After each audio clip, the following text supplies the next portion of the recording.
Hey everybody, SStabbler here. Welcome to my instructional design project, Differentiated Assessment Through Story. The challenge of this project was to develop a framework for middle years teachers to use story as a method of differentiated instruction, differentiated assessment, and to support student identity. Using this framework, the student's ability to write well is no longer a barrier to student assessment practices because we have built into it alternative methods to show their understanding through demonstration, reflection, and creative methods of storytelling. Through the needs analysis, we identified that the primary stakeholders are principals and vice principals, as well as the teachers who would be taking the course.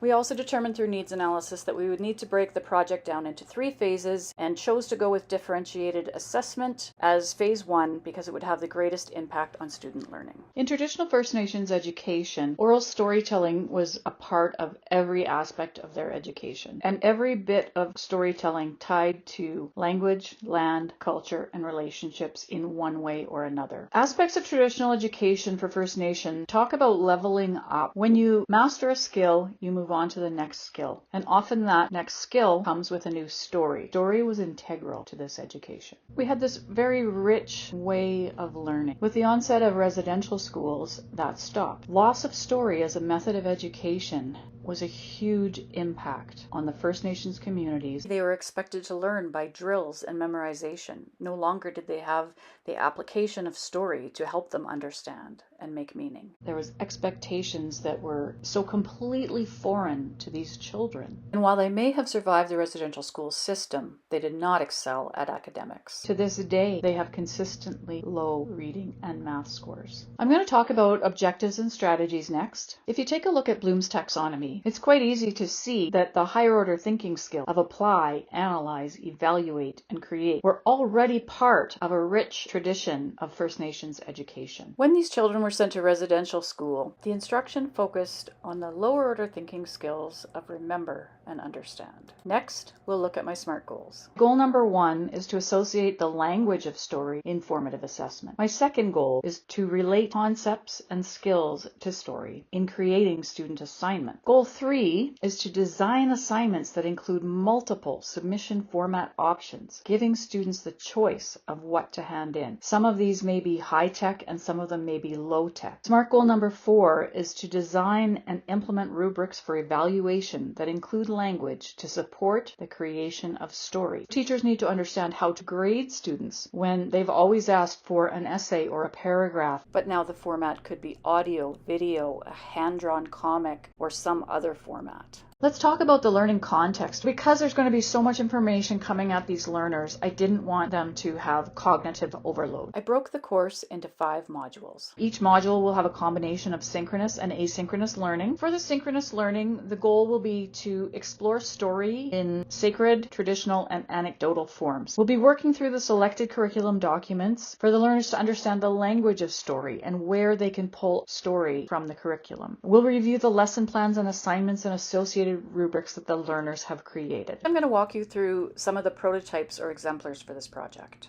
When I talk about the story-related language within our curriculum documents, this is an example of what I'm talking about. We go right to curriculum documents, we pull the words out, and then we create an assignment that ties it all back together to the curricular outcome. This is an example of a kid-friendly glossary of terms. Here's an example of a rubric created to guide the learners. They begin to incorporate story into the assignments they create. Finally, this is a strategy I'm calling Tell Me a Story. Its purpose is twofold. Students will get used to answering questions in the form of a story, and teachers will have questions available that they can use for formative assessment in the classroom.